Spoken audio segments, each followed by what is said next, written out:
Good morning again, everyone. Thank you so much to our intimate Zoom family and those of you who are joining us on Facebook. We're just so delighted that you have allowed us to enter your homes and your spaces to have a conversation, a relaxed, wonderful conversation.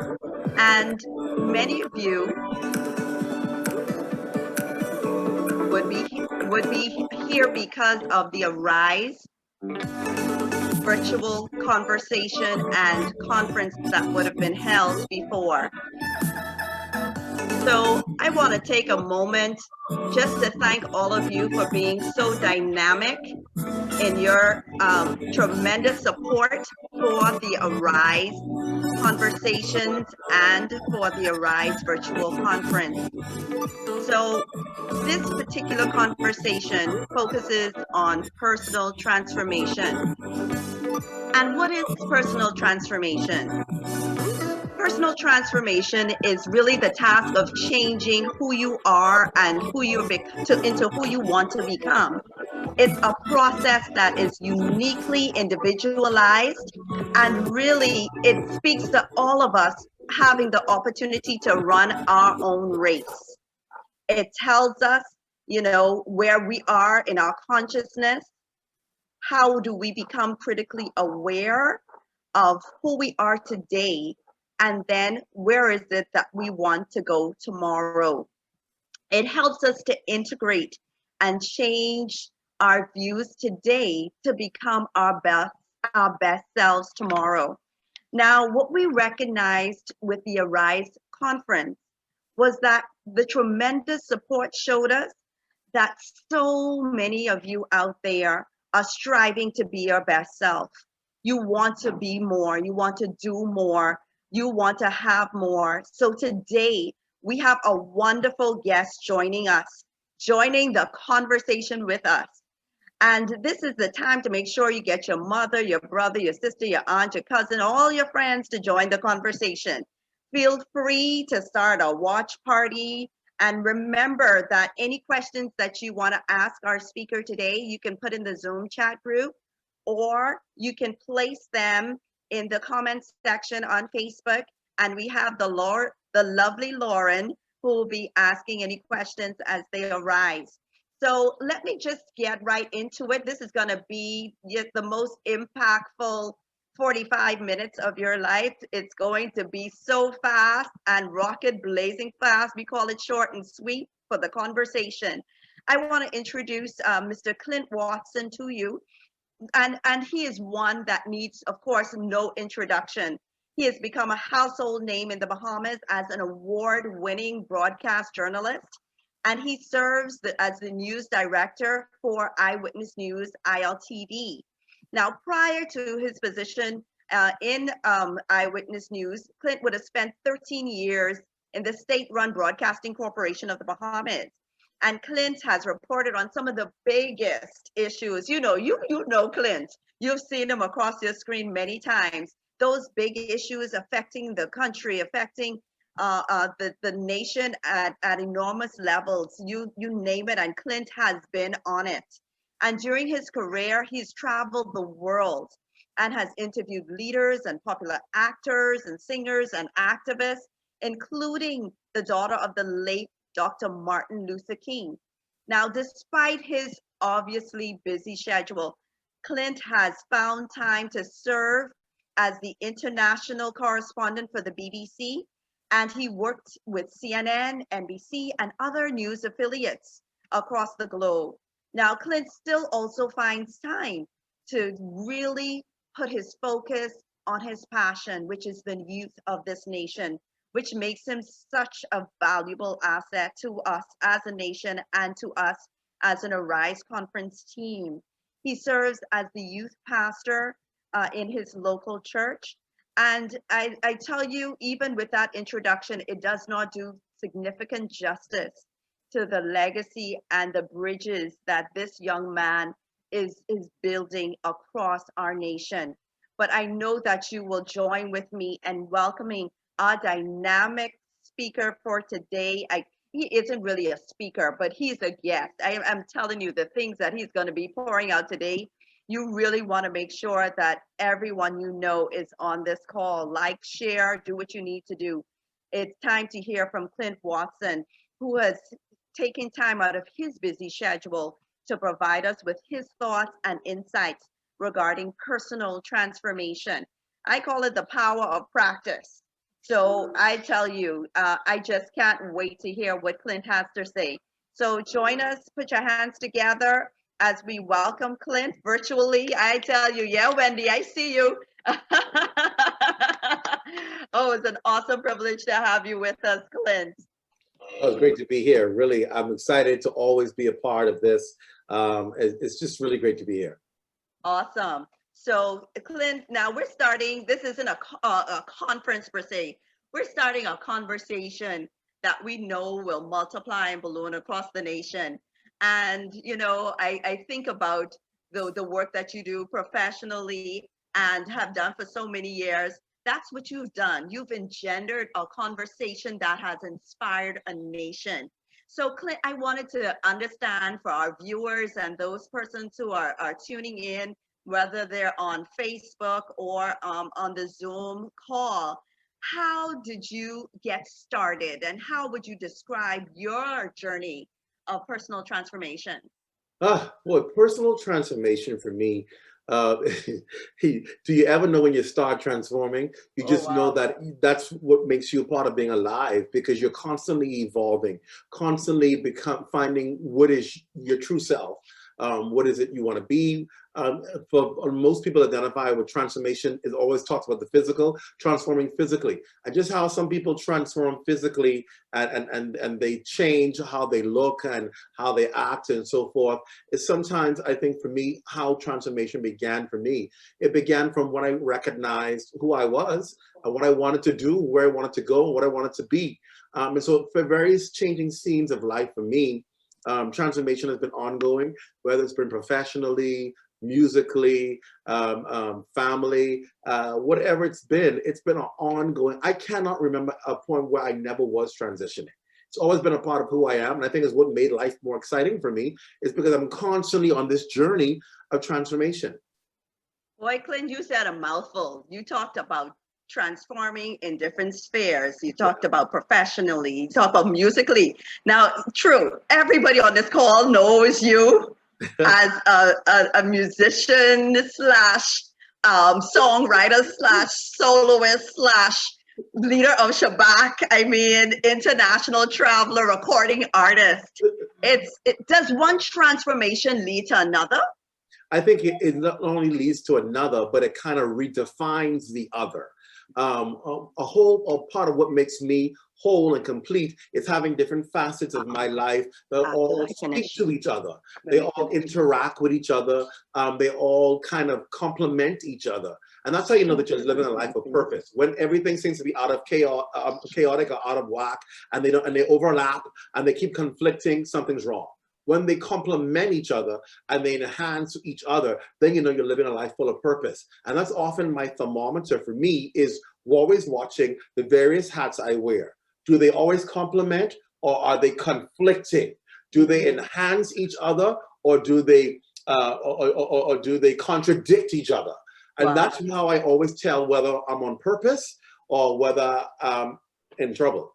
Because when music is happening for me, it complements what I do as a broadcaster, or broadcasting complements what I do as a youth pastor, which complements what I do as a family man. So they all synchronize and they all speak to each other.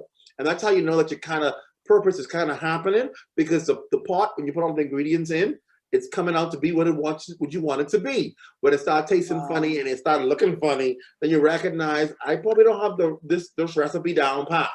But when it all comes together, you recognize, wow, I'm living a life of purpose, because everything's interacting and speaking to each other. It's a good thing. It's like a company. When you have all different departments and they all work together, they all do different things, but they speak to each other and they all fit the puzzle for the company to make the company successful. That's how you know you have a good synergy. When it doesn't synchronize and things start conflicting, then you have trouble. Wow. And Clint, I think, you know, there's sometimes when we have a lot going on, but that intentionality, that complementary synergy is lacking. Now, what would you say to a person or who is feeling that they are in a flux, particularly in the pandemic? How is it that they can get themselves transformed personally? Stop is the first thing you do. Stop. People are like, what? Why? I thought I needed to go. No, you need to stop. You need to stop because sometimes that will be often referred to during this period as the reset button must be hit. And that reset button gives you the ability to actually stop, regroup, rethink, reprioritize, rework, revigorize, and then move. You can't transform if you're still having challenges with all these areas. Oh, I'm drained, I'm burnt out, I'm tired, I don't know what to do next, I'm not feeling myself. All of those things are not going to be good for transformation. So the first thing that has to happen is there has to be a pausing. Just stop. And then there has to be a reworking of it, rethinking, re-energizing. Get yourself back. Okay, what do I need to do? What's important? Let's reprioritize. Let's figure out what's important right now and not worry about all of the other stuff in the future. Let's figure out what's important now. How do I want to get to this point? How do I want to achieve this point? How am I going to get the energy to achieve this point? Revigorize yourself. And once you've done that, then you're ready to begin the transformation process. No one wants to transform if they're still in the process of trying to figure out what's wrong. How do you transform if you don't know what? How do you go to the hairdresser, hair salon, and say, I need a transformation, but you have no idea of what you want yourself to look like, no idea of what you want your hair to look like? Then you're not going to get the transformation. But that's why in these salons, all over the walls are these glamorous shots of people who look so wonderful, because it helps you to visualize, that's what I want to look like. That's what I want my transformation to be about. That's the energy. I want to feel that same positive energy. So they put those postings up all over the wall to kind of help the process, help you begin to think, maybe that's what I want to look like. If you go to a beauty salon and there's nothing around the wall, nothing anywhere else, no magazines to look through to figure out what you want, you're going to start second guessing, well, what are these people really here for?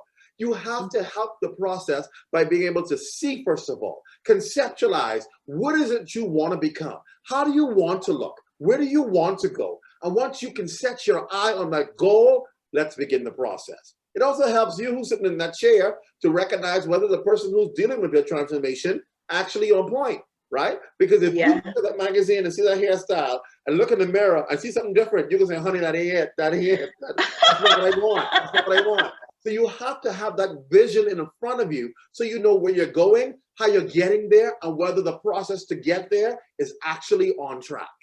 I love it. Oh, that is so power-packed. Oh my God. And so much to unpack. So it's visual. A part of your transformation is visual then. Gotta be up here. If it ain't up here, you're gonna go on anybody's path. And that's dangerous to walk anybody's path, because everybody's path is leading them particularly to a destination, not necessarily you. So you have to know where you want to go first so that you don't make the wrong steps. Because sometimes what may appear to be the right steps really ain't your steps. It's somebody else's steps that just look good.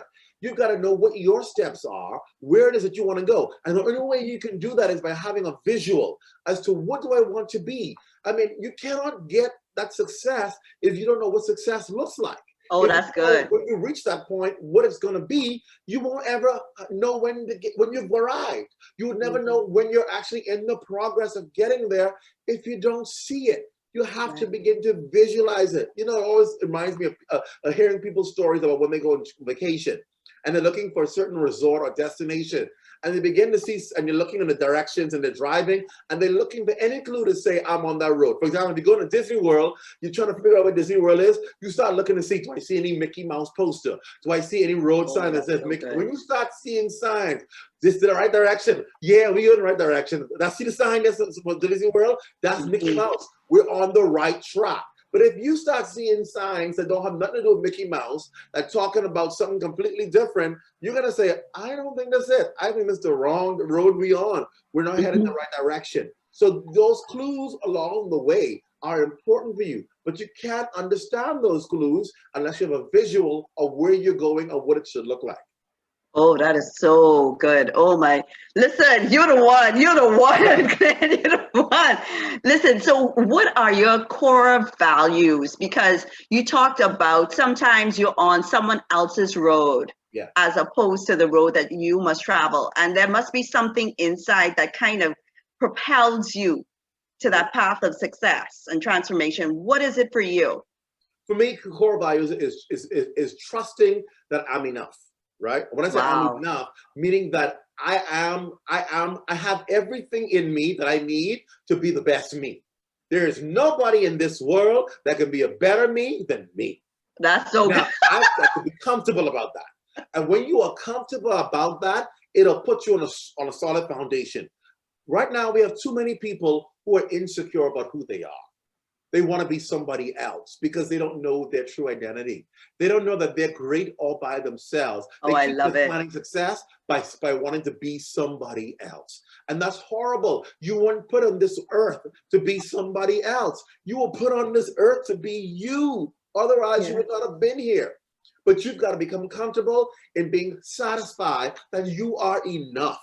When you recognize that you are enough, you become excited about building the brand called you. Oh, I love it. The brand called you. We get excited about enhancing everybody else's brand. We get excited about enhancing everybody else's company, but we don't get excited about our own self, about our own vision, about our own plans. You have to build that passion about you. Listen, it's like we were talking to people the other day. They were you talk online last week, this time, everything was about the US elections. They were so passionate about American elections. And we're saying, take that same passion that you have for American elections and transform that into a passion for your own country. I love it. Future, for the success of your own life. We've got to get to the place where we are passionate and believe in ourselves as we are about others' goals and visions. And when you become that passionate about you, you are in a good footing. So the first core value really is you've got to believe in yourself. Yeah. Believing in yourself is important. You've got to be honest with yourself. Love it. Because in believing in yourself, you got to recognize that I may not have all the keys that I need. That doesn't mean, because I'm enough, doesn't mean I have everything. It means I'm enough. I've got to know how to discover the other things that I need to cause it to come alive in me. So you got to be true to yourself. Be truthful to yourself so that you understand that when help is on the way, how to receive that help and not put up a brick wall to it. Another core value you've got to understand is it takes a lot of hard work. You got to stay consistent. Consistency is it. It don't just happen once. You might have to keep doing it over and over and over and over until you get it right. So consistency is very important. You got to be consistent and determined. So aside from being true to yourself, you got to be consistent and determined, and then you got to have passion. You don't have passion, then when things get low or things don't look right, you will give up easily and quit.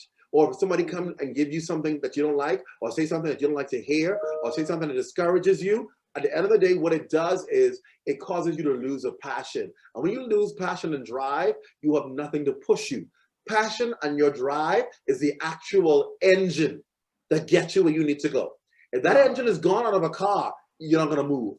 You're not going to move. And that's why so many people are stifled today. They're stagnant because their engine isn't working. The engine needs overhaul. They need passion and they need the drive that actually causes them to move from where they are now to where they should be. That's the engine. And if you don't have that engine working, if that passion isn't working or the engine isn't at maximum and peak, you're going to have a problem. So you have those passion. If you have those key core values in place, you're going to be okay. And you're going to be on that process to becoming your best self. Ooh, this is so good. Listen, now, Clint, you just really, really put the icing on the cake, but we're not finished yet. There are sometimes people face obstacles and challenges on their way to becoming their best selves. And you talked about being stagnant. That causes people to stop. Were there any challenges that you ever faced? Like, did you come out of your mother's womb like this prolific speaker? You know, how did it happen for you? Listen, if it had not been for challenges, I would not be where I am today. Wow. Every sector of your life, every transformation of your life, stage of your life, and every turn that you encounter, you're going to have those obstacles. If you don't, guess what? You're not going to move. Obstacles are good. Yeah, I said it. Obstacles are good because obstacles do one thing, first of all. They bring out the stronger you. You know, it's like a tea bag. You don't get the power of a tea bag until it's placed what? In hot water. Hot water. You got to put that, no matter how good that tea bag look, and how fragrant that tea bag is, how much it smell, and you smell and smell it, you will never get the full benefit of that tea bag until you drop that in some hot water. Why? Because even if you love iced tea, you can't get iced tea until you do what? Make the hot tea first. Oh, that's so good. You got to go through that process of where you're placed under pressure, where it gets real hot and real intense. Because what it does, it draws out the strength of the tea bag. It draws out the strength of the person, the strength of the human being. That comes out of just how the tea bag gets the strength out of the hot water. That's what happens with you. When you go through challenges, you get stronger. I did not ever know my greatest strength until I went through difficulties and recognized I actually could get through this. And when you come out of it, you actually recognize you're stronger. So when other things come your way, you laugh at it because you say, listen, I've been through worse before. I can handle it. You have to go through obstacles. Every time I took a transition, it was because of an obstacle. And guess what the obstacle did? It gave me the right course of action to get me to where I needed to be. I didn't recognize it. Sometimes you see the destination, but you don't know the route. And the route that gets you there sometimes is the obstacles and turbulence. Why? Because when you think you're supposed to go right, the obstacle pushes you left. And when you go left, you recognize, oh, I just cut off a whole half a mile. So those obstacles are there to veer you back on track. That's why I love the scripture. I love what it says, the steps of a good man are ordered by the Lord. You know why it says that? Because sometimes our natural steps will lead us the wrong path. But when your steps are ordered by the Lord, he forces you to take some turns that you don't want to take, that doesn't look like the right direction, but it brings you out to the right place. It's like going on a road. You follow into somebody's house. You say, man, this got to be the wrong. I must be lost. All I see is bush.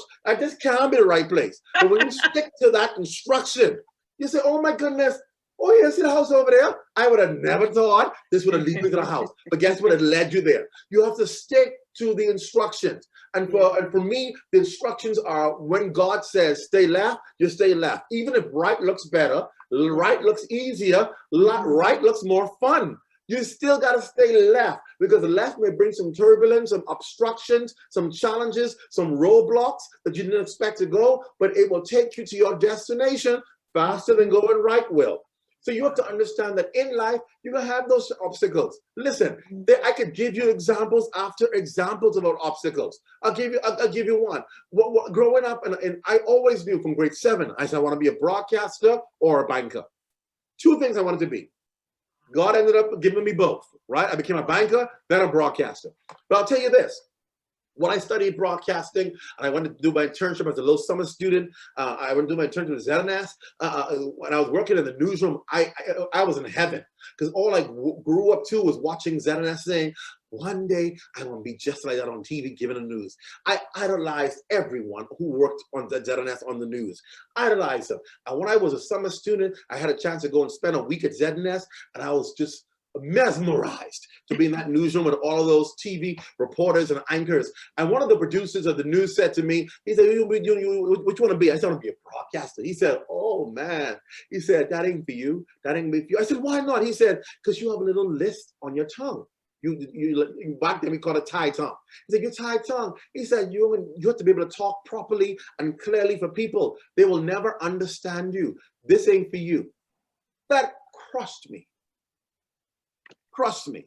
Absolutely crushed me. But you know what it did? It gave me a determination to prove that producer wrong.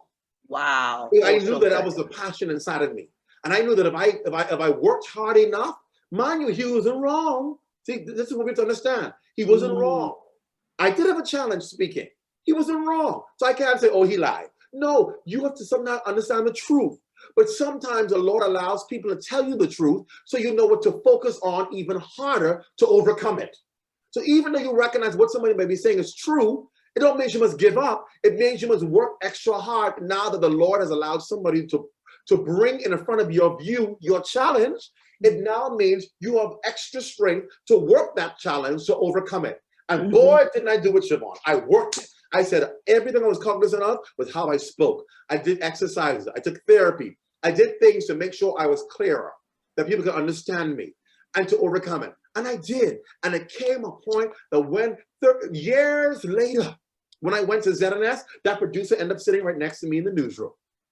And I ended up working, and I ended up becoming a greater reporter because of that same producer, and ended up at some point supervising that producer. So it showed me that, listen, if God has purpose in you, even when people say things, don't take it to discourage you. See how it can enhance you to be better and make it better for you. That was an obstacle that could have stopped me, but it became a catalyst. When I was in ZNS and things became so political there, and because I was assigned to cover the prime minister, and the prime minister lost the election, the party that came and says, oh, you can't work for us because you cover the prime minister. They threw me in a room in the back of ZNS with no computer in it and said, that's where you ought to be.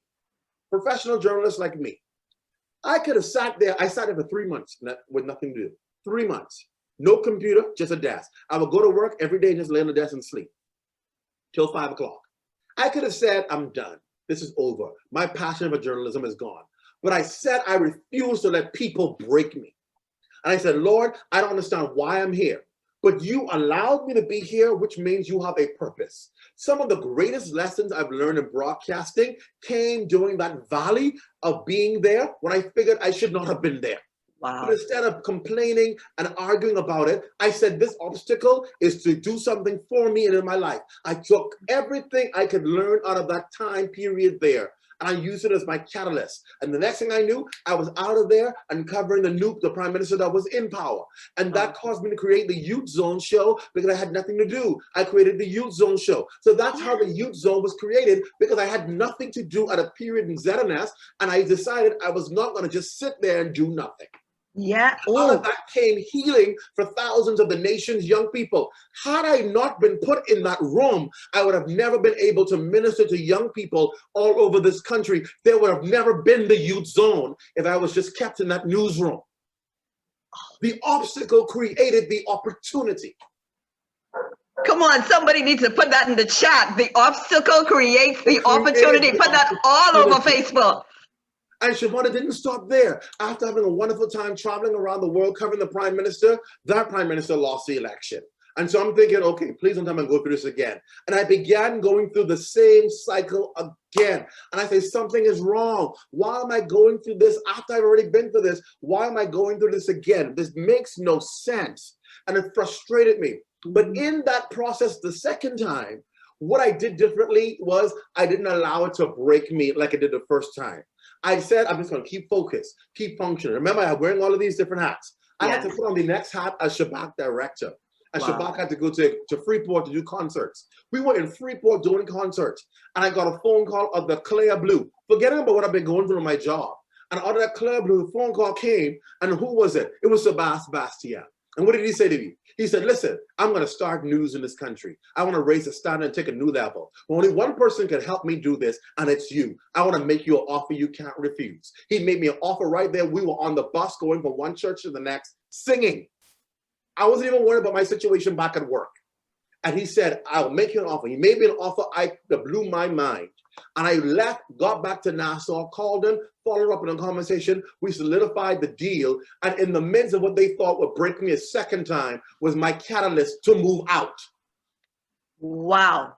And that was why I say every obstacle creates opportunity or teaches you something to get you to the next level. Had I not gone through that again, I would have not gotten that call, and there would be no eyewitness news today with Clint Watson. So it created every time I took a test or a struggle came, it created the opportunity because my attitude was right. See, your attitude got to be right, or else you will just sit there and cry over it and don't move forward. I kept pressing. And what I did was create opportunities every time to go higher, to go higher, to go higher. So that's why I tell people today, when you see the obstacles, smile at them, because it means it's getting ready to embrace you. It's getting ready to empower you to go to the next level. Oh man, smile. Oh, somebody put in the chat, somebody put online, smile, just smile. In the obstacles, there have been a lot of obstacles in this pandemic, But get ready to smile, get ready to rise again.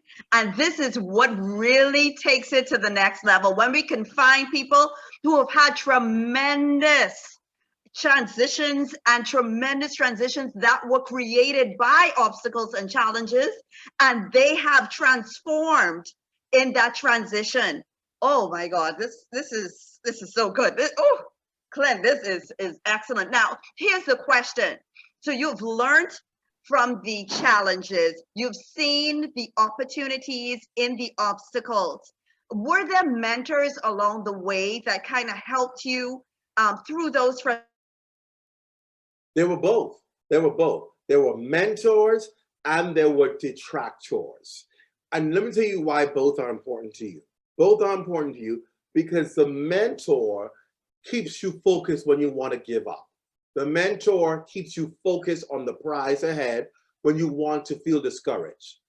The detractor is important because the detractor gives you another kind of energy. The detractor stands behind you. The mentor stands in front of you. Actually, let's reverse that order.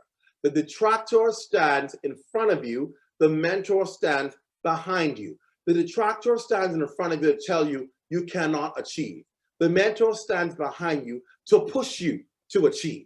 And that's important. You want to be pushed to achieve. It's absolutely important to be pushed to achieve. So you need to have both people, the detractor who actually gives you the energy that you need to refuse to give up, because so many people want you to give up and they want to see you fail. And so it fuels you to succeed. And then you have the mentor who's pushing you when you feel discouraged to keep focus ahead. Don't look behind, keep focusing ahead. You're going to see your goal. That's what you want to achieve.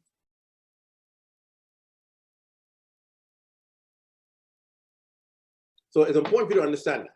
If you understand the detractor and you understand the mentor, you'll understand they both play a significant role. That's why I often tell people who I know have criticized me or tried to pull me down or say negative things, I say thank you to them. They don't change my countenance. They don't change my reaction. They don't change who I am. Because at the end of the day, what ends up happening is it fuels you and causes you to recognize that it's all a part of the process to get you to that greater promise. Do not become concerned about the detractors, right? It's important to hear what they have to say. Because sometimes what they're saying may actually be truth that you can actually use to empower you. But many times it'll be negativity, it'll be foolishness. But what you do is you use it as catalyst. Like, you know, do you realize that garbage can have good use? Trash can have good use. Why? They use it for energy. They use it for fuel. They use it to burn things.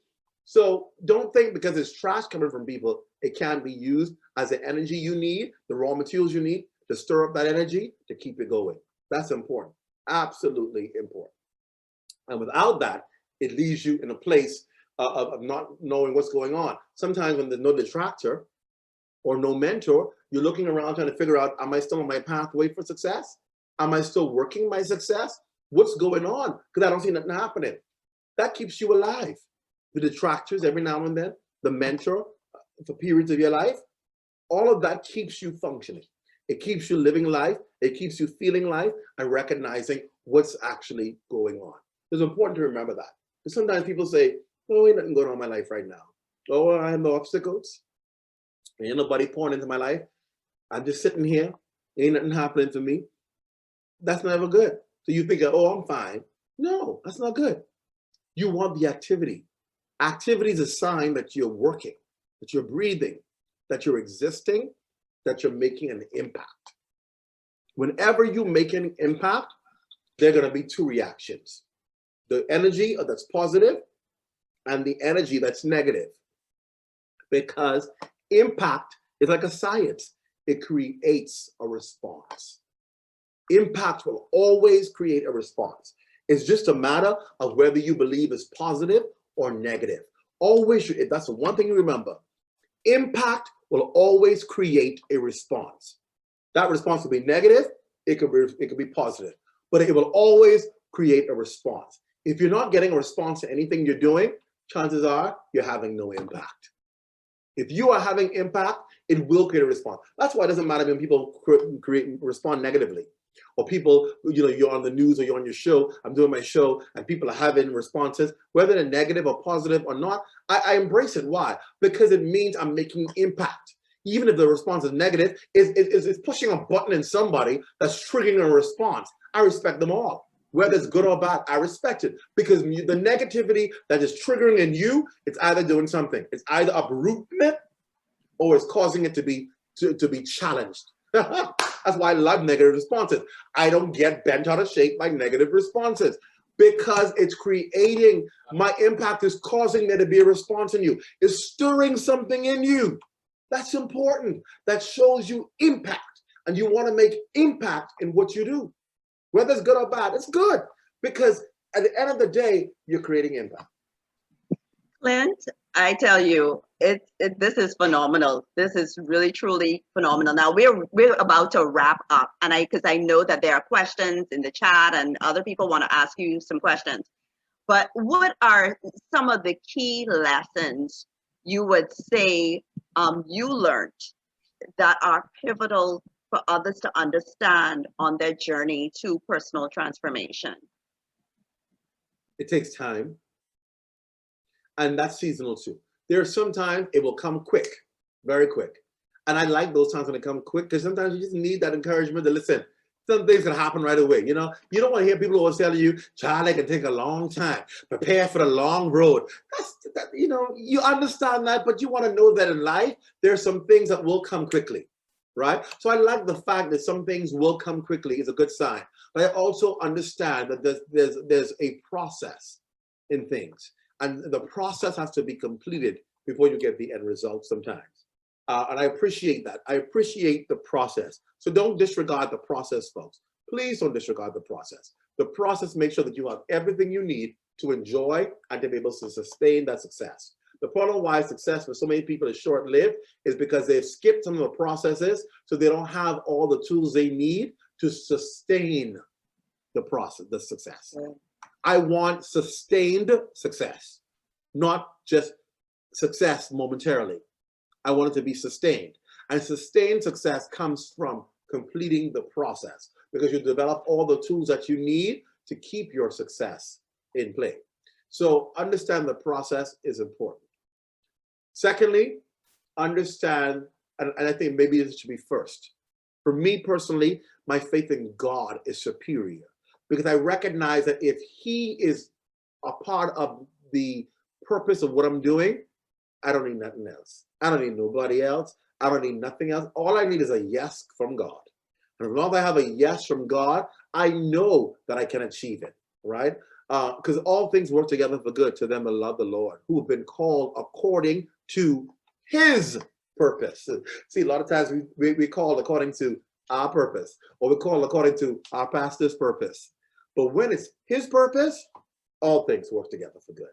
So that tells me that no matter what I encounter, that's a part of God's process and plan for my life in order to attain success. Because all things work together for good, not just the bad stuff, not just the good stuff. All things work together for good. So I'm comfortable that whatever I encounter on my journey, I don't have to be nervous about it. I can be calm about it because I recognize that all of it is working together for the good, for my success. And that's comforting enough for me. And I think that's what causes me to have such a boldness. That causes me to have such a militant spirit is because I recognize at the end of the day, no matter what I encounter, it's all a part of God's plan and His purpose. So I'm comfortable about it.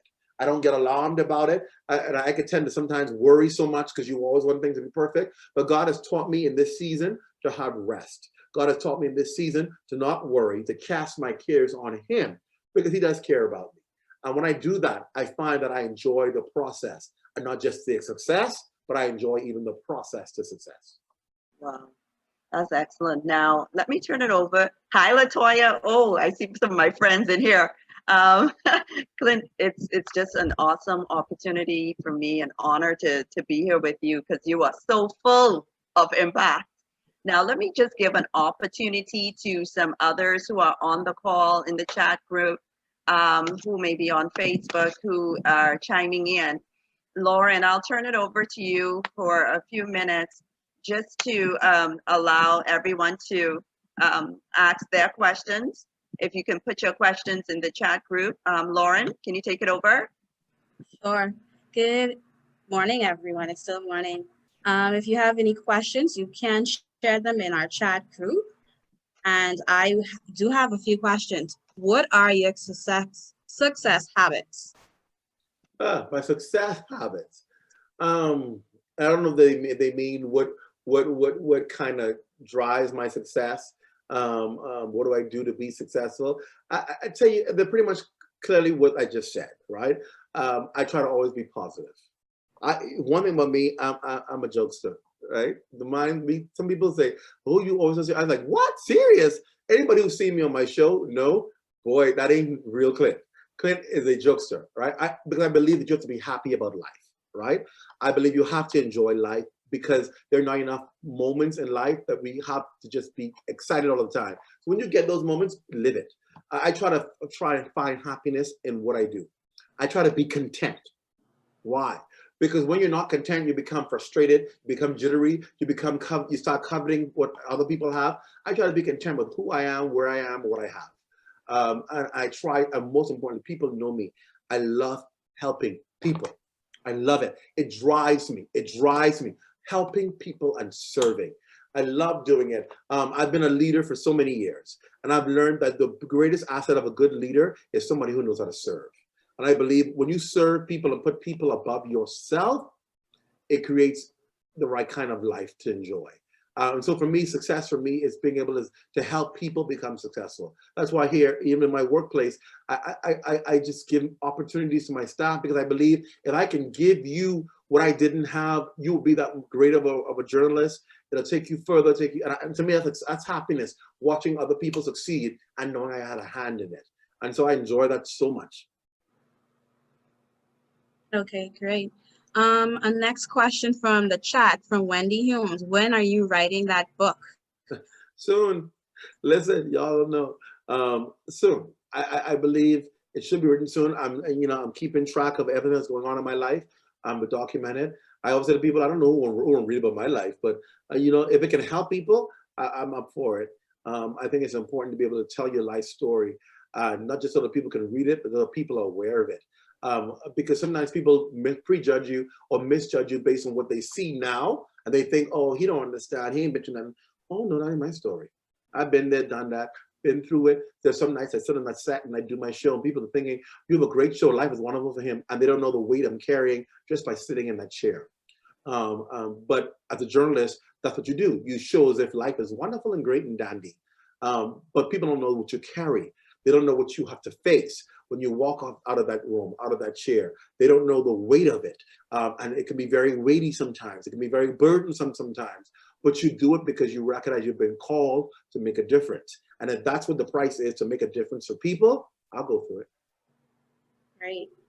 Off of that, at what point did you find your call? At what point did I find my call? Yeah. Oh, Lord. I don't know. I don't know when it was. I just know it happened. I just knew it happened. I was young. I knew what I wanted to be. But I think even as I knew I wanted to be a journalist, I never knew I'd turn out to be this kind of journalist. I thought I'd be the nice, wonderful, quiet anchor who just covers stories and reads the news and never gets involved in life. I didn't know that my journalism would push me into becoming an encourager, an uplifter, a nurturer, an activist. I did not know that was a part of God's will. And I think as you continue to do his will, he reveals more and more portions of the whole purpose. And that's why it's so important to trust him through the journey, even when you can't trace him. Trust him when you can't trace him. I preached about that last week at church, because sometimes you're looking at it and you're saying, where are you in all of this, Lord? And you can't really find it. But because you know you're in his will, you trust the process until you're able to find exactly what he's doing. And that's why I always tell people, trust him when you can't trace him, because it will lead you right back to where you need to be. The next question, what advice would you give to someone who is doing all the right things to fulfill their purpose, but seeing a little success and now they are frustrated and thinking, is it worth it? Their total life is always a struggle. It's absolutely worth it. Everybody's success comes at different points in your life. Theirs may come at a different point in the future, but if they don't stick with it, they'll never get to see that. What I talked about earlier is you have to be consistent with it. And even though you feel as if I've been doing this my whole life and I'm not seeing it, if you are sure that what you are doing is it, then just stick with the process. There is a different time and at the appointed time for everybody's success to come to fruition. We just got to wait for that point. Now, the question also comes, are you sure that what you are doing is actually what it is you've been called to do? Because sometimes when we're not seeing the fruits of our labor, sometimes it could mean that we're not on the right track. So it's always good to evaluate yourself as to whether you're on the right track, because sometimes you could be filling somebody else's purpose and not your very own. And sometimes we're good at things, but we don't recognize at the end of the day that because we're good at something isn't necessarily the it for us, right? I can do a lot of things, but a lot of those things don't mean that's it for me. I can do banking, but banking wasn't my ultimate purpose. It was a part of the process, you see? So because you're good at doing something doesn't necessarily always mean that's your purpose. It means you have the skills to get some other things done. It's important to always have roadmaps to check what is your purpose, because key to that purpose will also be connected to timing. There is an appointed time for that success. Great tip. The next question from the chat, if you kept your head sleeping on that desk every day, where do you think you would be, or what do you think you would be doing? If you kept your head sleeping on that desk every day, where do you think you'd be or be doing? Good point, good point. And I always tell people this, while physically I might have kept my head sleeping on that desk, why I knew I was okay was because while I slept, I dreamt. The dream was alive. When I slept, I kept envisioning my future. When I slept, I kept dreaming about my next. So every time I woke up, I had more energy. And it wasn't because I was resting. It was because the dream was becoming alive in me. See, it's all right for a season to be in a place where you're not moving. Just make sure you haven't stopped thinking. It's all right to be in a place where it seems as if you're stagnant. Good. Just make sure that you haven't stopped in your stagnation. I was dreaming. I was envisioning. I recognized that was my place of waiting. But while I was waiting, I didn't stop dreaming and thinking and planning. That's key, because what that does is that prepares you for when you have to no longer have that desk, what your next is. So as I dreamt, as I slept, I was preparing for the next. Awesome. Another question we have. What would you tell someone who is hindered from moving up in an organization by their immediate manager or leader? Say read that for me again. What would you tell someone who is hindered from moving up in their organization by their immediate manager or leader? Good question. I'm so confident in knowing that your future and your success is not based on somebody over you giving you access. Your future and your success is based on the purpose that's been planted in you. That supervisor, that manager is going to pull something out of you that you need for the next level. Don't see them as a detractor. See them as, you've come to enhance me with something. And while I don't like you, I recognize that you're offering something I need to get to the next level. No supervisor, no manager has the ability to keep you stagnant. A lot of times, it's the fear that I need to be moving up in this particular place. There comes a point in time when you will recognize that after you've gotten all you can get from the supervisor, that God will either make a way right in the place you're at, or God will make another way somewhere else and move you up. No one can stagnate you. It's a mindset for you. If you sit there saying, I can never get moved, these people blocking me, they're my way, I can never move up, you will stay right there. When you recognize that your upward mobility is not based on them standing in the way, you wouldn't even see them anymore. And you just move beyond them. Great. Thanks. Another one comes from the chat. What advice would you give to someone who wants to reset their life and transform it for a better life? Easy. Just do it. Just do it. See, fear is very big to us because we allow fear to have so much access to our life. Fear is one of the biggest things that keeps people from pushing forward. The fear that, oh, I'm going to fail. The fear, I don't know what to do next. The fear, what if it doesn't work? The fear, what if I get in trouble? The fear, what if they laugh at me? The fear, but I'm used to this. What if I don't make no money? You have to move beyond fear. God has not given you the spirit of fear, the power, love, and a sound mind. Use the sound mind that you have to discover what it is you want to become, where you want to go next. Plan it out, write it down, and begin the process. Don't let fear keep you stagnant. Begin the process.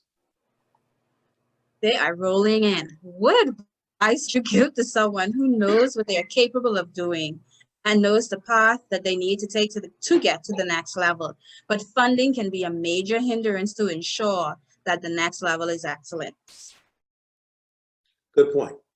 Because, you know, a lot of us keep saying, boy, if I had the money, what I would do if I had the money. Boy, if I had some money, and we keep sitting there waiting on money.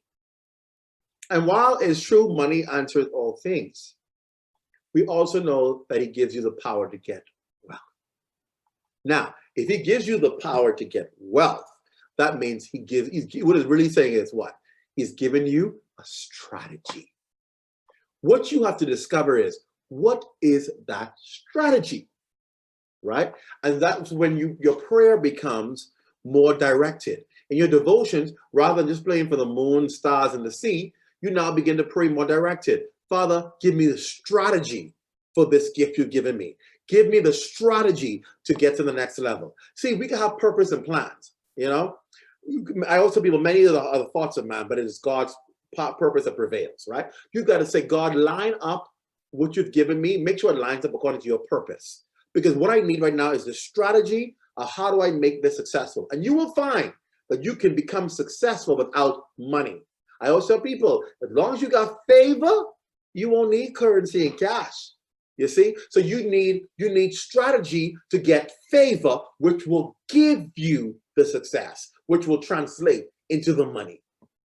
See, when I was working at the Broadcasting Corporation, I knew what the purpose of God in my life was. I knew there was more for me, but I also knew I wanted to do some other things in life. And I said, Lord, I can't do it with Zedna, sorry.